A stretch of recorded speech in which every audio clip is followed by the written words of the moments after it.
Corona virus की नए variant Omicron के मद्देनजर झारखंड का स्वास्थ्य महकमा भी सतर्क हो गया है। सूबे के सबसे बड़े सरकारी अस्पताल रिम्स में ओमिक्रॉन को लेकर तैयारियां पूरी हो गई हैं। आपको बता दें कि पहला और दूसरा स्ट्रेन में ट्रॉमा सेंटर को कोरोना के लिए तब्दील कर दिया गया था और उसी तरह ओमिक्रॉन के लिए भी ट्रॉमा सेंटर को कोरोना मरीजों के लिए तब्दील कर दिया गया है। इसे लेकर रिम्स प्रशासन की ओर से तैयारी पूरी कर ली गई है। वहीं बेड की संख्या भी बढ़ा दी गई है ताकि मरीजों को किसी परेशानी का सामना न करना पड़े।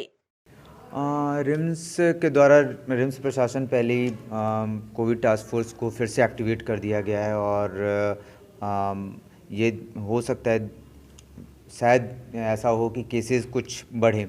उसके लिए जो रिम्स में हमारा रिम्स ट्रॉमा सेंटर है वो फिर से उसको एक्टिवेट कर दिया गया है। जो सिस्टम्स हैं वो एक्टिवेट हो चुकी हैं और यदि हमारे पास केस बढ़ते हैं, केस आते हैं, तो हम लोग तैयार हैं कि उन केसेस को एडमिट करके और उनके मैनेजमेंट के लिए। सर अभी तक कितना बेड बढ़ाए गए हैं ट्रॉमा सेंटर में? बेसिकली 130 के करीब ट्रॉमा सेंटर में बेड्स हैं, जो ऑलरेडी 30 to 40 जो बेड्स हैं वो ऑलरेडी ऑक्यूपाइड हैं नॉन कोविड पेशेंट से। तो बाकी जो बेड्स हैं वो सारे एक्टिवेट कर दिए गए हैं और जैसे जैसे यदि केस आएगा तो उसके बाद फिर कोविड टास्क फोर्स और जो रिम्स एडमिनिस्ट्रेशन है वो डिसाइड करेगी कि और कैसे बढ़ाया जाए। यदि जो हमारे अस्थाई हॉस्पिटल भी है वो भी यदि ज़रूरत पड़ेगी तो उसको एक्टिवेट कर दिया जाएगा। उसमें भी सर क्या अभी तक कोई ऐसे पेशेंट मिले हैं जिनको ओमिक्रॉन का थोड़ा सा भी लक्षण दिख रहा है? नहीं, अभी तक तो मतलब कम से कम रिम्स में तो ऐसा कोई केस नहीं है हमारे पास एक केस अभी तक एडमिटेड है, पॉजिटिव केस। उसकी जीन सीक्वेंसिंग तो नहीं की गई है, बट हम लोग नहीं एक्सपेक्ट कर रहे हैं कि ओमिक्रॉन और ऐसा एज सच बहुत ज़्यादा डिफरेंस नहीं है। थोड़े कुछ सिम्टम्स में मतलब देखा जा रहा है कि उसमें कफ ना हो के उसमें कमज़ोरी ज़्यादा दिख रही है ऐसे पेशेंट्स में, बट बहुत ज़्यादा सिम्टम्स वाइज बहुत डिफरेंट नहीं है और ऐसा भी नहीं दिख रहा है कि डेल्टा वेरिएंट के मुकाबले या फिर ज़्यादा लीथल है। हाँ, ट्रांसमिसिबिलिटी ज़्यादा है इसकी ओमाइक्रॉन की, और ओमिक्रॉन की ट्रांसमिसिबिलिटी ज़्यादा होने से दो चीज़ें हैं। पहला कि इसका फैलाव जल्दी होगा और हो सकता है जैसे अभी डॉक्टर संजय राय हैं, एम्स के प्रोफेसर हैं, रिसर्चर भी हैं कोविड-19 पे, तो उन्होंने भी ये कहा है कि हो सकता है कि ये शायद अभिशाप की जगह पे ये वरदान साबित हो सकता है। ओमिक्रॉन को लेकर रिम्स के माइक्रोबायोलॉजी के एचओडी मनोज कुमार ने कहा कि सरकार की गाइडलाइन के अनुसार जो यूज हो रहा है वही टेस्टिंग किट यूज होता रहेगा, उसमें कोई बदलाव नहीं होगा। डब्ल्यूएचओ ने कहा है कि जो किट पहले इस्तेमाल होता था उसमें से एक जीन बहुत अच्छा काम नहीं कर रहा था और जो अन्य है वह इस्तेमाल होता रहेगा। उन्होंने कहा कि जब तक रिसर्च में कुछ अलग से नहीं आएगा तब तक यही किट इस्तेमाल होता रहेगा। एचओडी ने बताया कि झारखंड में ओमिक्रॉन को लेकर सीक्वेंसिंग मशीन जल्द से जल्द आने की संभावना है।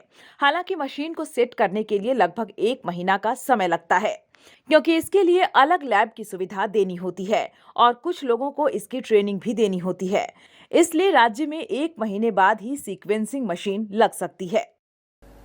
जो अभी तक सरकार का गाइडलाइंस है, मीन्स सरकार जो सेंट्रल गवर्नमेंट का गाइडलाइंस है कि जो टेस्टिंग किट यूज हो रहा है स्टिल वही यूज होते रहेगा। अभी कोई उसमें चेंजेस नहीं हुआ है।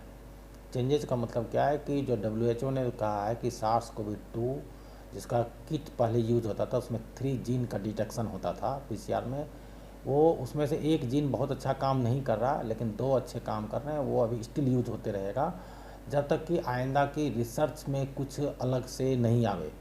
दुनिया भर के साइंटिस्ट इसमें लगे हुए हैं कि किट जो है वो सक्सेसफुल है या क्या है, क्योंकि जो साउथ अफ्रीका में जो केस मिला 9 नवंबर को पहला केस मिला, जो आप बता रहे हैं कि नया वेरिएंट है जो ओमाइक्रॉन या ओमिक्रॉन जो भी बताइए, ठीक है। हम लोग अपने माइक्रोबायोलॉजी के टर्म में ऐसे बोलते हैं ओमाइक्रॉन, लेकिन कोई लोग बोलते हैं ओमिक्रॉन, तो चलता है, कोई दिक्कत नहीं है।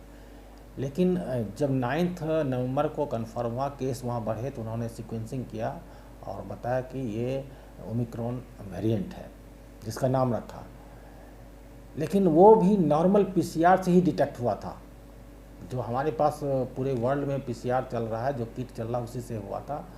तो उस पर लगातार काम हो रहा है कि फ्यूचर में और कोई दूसरा वेरिएंट आवे तो उसके लिए किट में क्या मॉडिफिकेशन होगा, नहीं उसमें सारे साइंटिस्ट या जो कंपनीज के पीपल और रिसर्चर वो काम करते हैं और कर रहे हैं। जहाँ तक सवाल आपने पूछा कि झारखंड में क्या व्यवस्था है, तो सरकार के पाइपलाइन में यहाँ का सीक्वेंसर मशीन है और वो अभी तक हो सकता है कि पाइपलाइन में हो सकता है फाइनल किया हुआ है, तो कितने जल्दी आ जाता है ये उनके लेवल से पता चलेगा। सीक्वेंसिंग के लिए हम सैंपल जो होता है हमारे पास सर्टेन गाइडलाइंस था कि जो गवर्नमेंट ऑफ इंडिया का गाइडलाइंस था कि उसके हिसाब से आपको सैंपल का जो पॉजिटिव होता है उसको हमको भेजना होता था सिटी वैल्यू के हिसाब से, हम उसको भेजते हैं, हमने भेजा हुआ भी है। तो उसके रिपोर्ट आने में समय लगता है क्योंकि सीक्वेंसर मशीन में जो रिएजेंट होता है या टेस्ट का प्रोसेस होता है काफ़ी महंगा होता है और टाइम कंज्यूमिंग होता है, कम से कम 2 वीक का समय लगता है उसको प्रोसेस करने में। आप जल्दी नहीं समझिए कि आज हमने सैंपल दिया और कल हमारा सीक्वेंसिंग हो जाएगा, ऐसा कोई प्रोसेस नहीं होता है, उसमें समय लगता है। काहे कि जितने भी डेटा निकलते हैं सारे डेटा का डेटा एनालिसिस होता है, उसके लिए बायो इन्फॉर्मेटिक्स डिपार्टमेंट के आदमी काम करते हैं, ठीक है। तो एक बिग सेटअप चाहिए, वो छोटा मशीन नहीं होता, बड़ा मशीन होता है उसके हिसाब से। तो अभी हमारा ILS भुवनेश्वर जाता है सैंपल, सरकार के पाइपलाइंस में जो है अगर आएगा तो एक मशीन यहाँ और एक मशीन जमशेदपुर में लगने की बात है, लेकिन लगते लगते और ट्रेनिंग होते होते महीनों निकल जाएंगे क्योंकि सारे मशीन्स लगने के बाद जब उसका सेटअप होता है, लैब बनता है और ट्रेनिंग होता है, तो आप मान के चलिए कि अगर आज ऑर्डर होता है तो मान के चलिए कि महीना 1.5 महीना लग जाएगा जो कि उसको इस्टेब्लिश करने में। जिस तरह कोरोना वायरस का नया वेरिएंट ओमिक्रॉन का फैलाव तेजी से हो रहा है, ऐसे में झारखंड में इसे लेकर तैयारी भी जोर शोर से की जा रही है, लेकिन दूसरी तरफ लोग इसे लेकर अब भी लापरवाह बने हुए हैं। जाहिर है ऐसे में कोरोना के नए वेरिएंट ओमिक्रॉन का सामना बड़ी चुनौती होगी। न्यूज विंग के लिए रांची से संध्या की रिपोर्ट। धनबाद के बाद अब गिरिडीह के बरगंडा में खुल गया है आविष्कार डायग्नोस्टिक। यहाँ digital mammography, CT scan, ultrasound, X ray DR, uroflowmetry, pathology, ECG, TMT, EEG, PFT, NCV आदि की जांच की सुविधा उपलब्ध है। यहाँ योग्य एवं अनुभवी टेक्नीशियंस के द्वारा सभी प्रकार की जांच की जाती है। आपातकालीन सेवा सीटी स्कैन 64 स्लाइस की सुविधा रात में भी उपलब्ध है। हमारे यहाँ 24 घंटे एम्बुलेंस की सुविधा भी उपलब्ध है। हमारा पता गोवर्धन लाल नर्सिंग होम के बगल में होटल कैदी के पास, कोर्ट रोड, बरगंडा, गिरिडीह।